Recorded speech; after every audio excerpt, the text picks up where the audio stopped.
I've reviewed 10,000 extensions, and here's what goes wrong.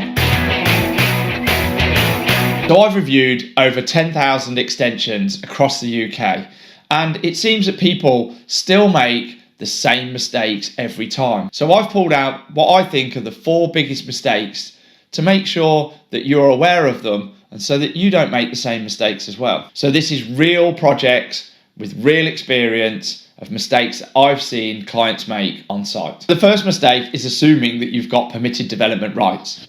Now, some properties in the UK have their permitted development rights removed for whatever reason, whether it's in a conservation area, whether it's got an Article 4, whether when the original house was built, it wasn't given permitted development rights.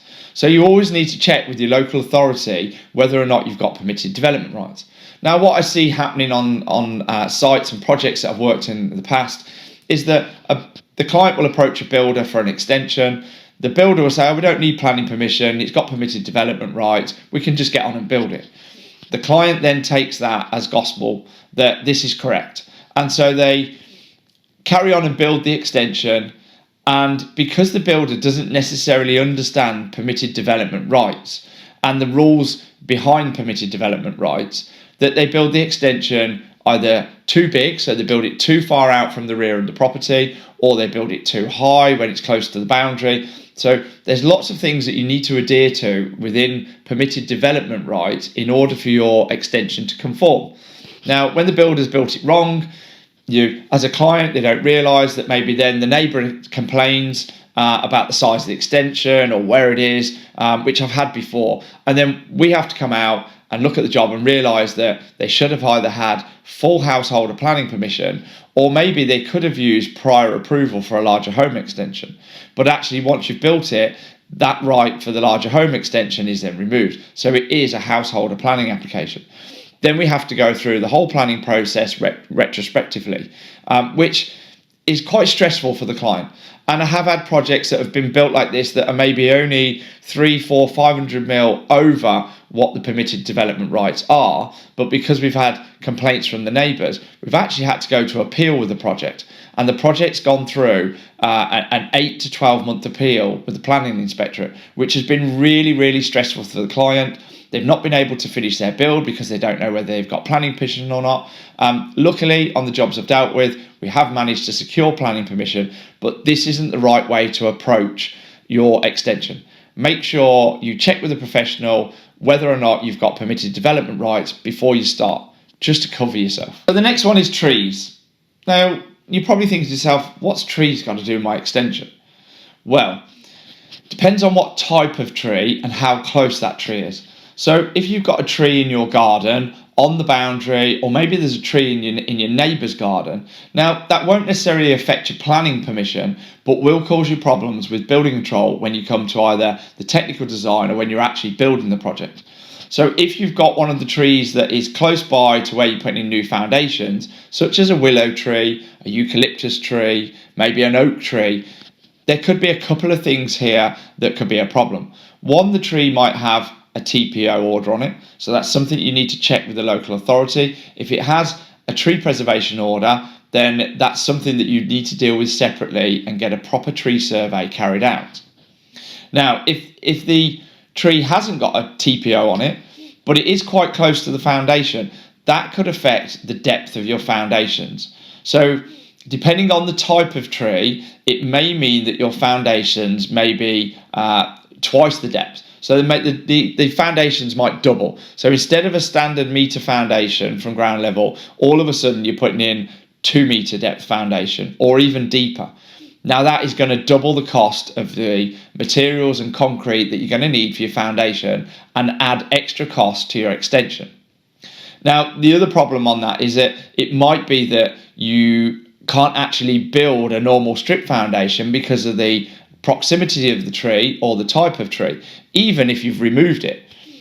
But it might mean that you need to have a structural engineer that provides you with an engineered foundation. So that might be a raft foundation, or in some instances, it might mean a mini piled foundation, which is going to add considerable cost to your extension.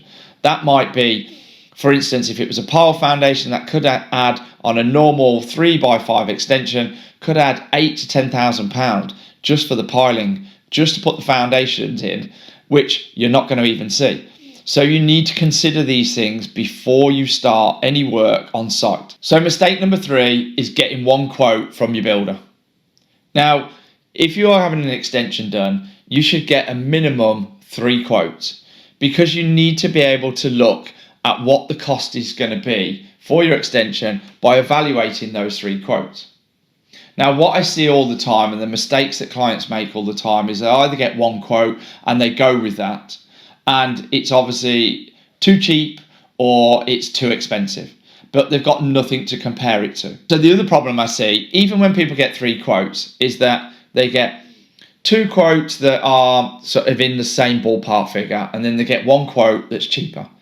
But because the client's already stretched with their budget and they've not really thought about exactly what they want in their extension, that they go with the cheaper quote because it seems like it's going to be a lot cheaper than the next one.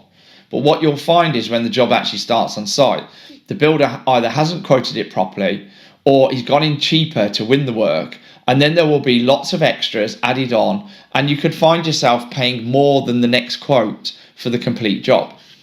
So you need to sit down, get 3 quotations, evaluate all 3 of them, and speak to the builders. Go back to the builders, ask them if the items that you want are included, so you've got a full picture and you can make an informed decision when you choose which builder you want to work with. So my 4th mistake is scope creep or design creep or no brief. So there's a couple of things here. Some clients will go ahead with the extension, they'll get a builder on board, but they've got no brief, they've got no drawings. The builder will build the extension on a building notice, but nothing's been thought out. Then all of a sudden the builder is firing lots of questions at you, the client, that you need to answer, and probably pretty much straight away, so that they can carry on the build. But that means that you're making snap decisions on the go and not actually really thinking about what you need from this space or how you want it to look. The other problem is what we call design creep or scope creep, where we design an extension, but then when the job starts on site, the client then decides that they want extra items in it. So maybe they've got a set of French doors, and all of a sudden now they want a big bifold door, and that's got an amount of work to it.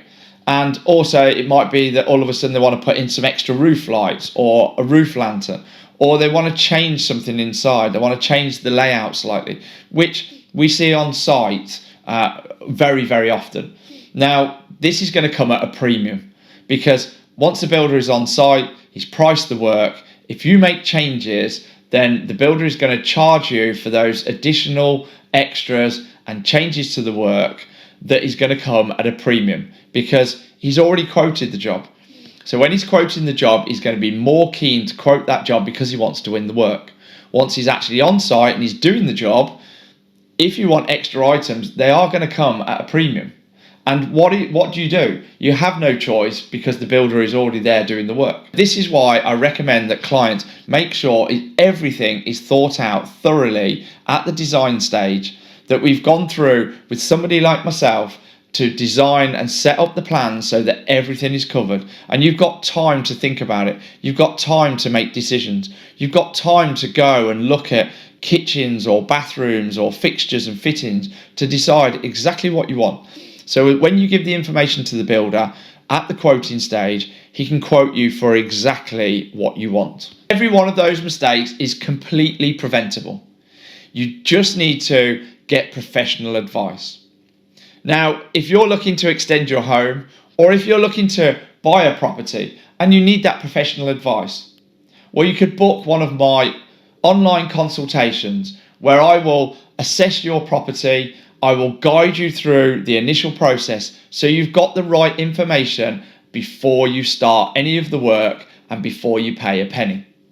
Now, I'll put the link below here, and I'll put the link in the comments, so you can click on my bio and book one of my online consultations. You'll get 30 minutes with me and we can discuss whatever you want with your project, and I can guide you through so you start off on the right footing. So I hope this video has been really helpful for anybody out there that's extending their home.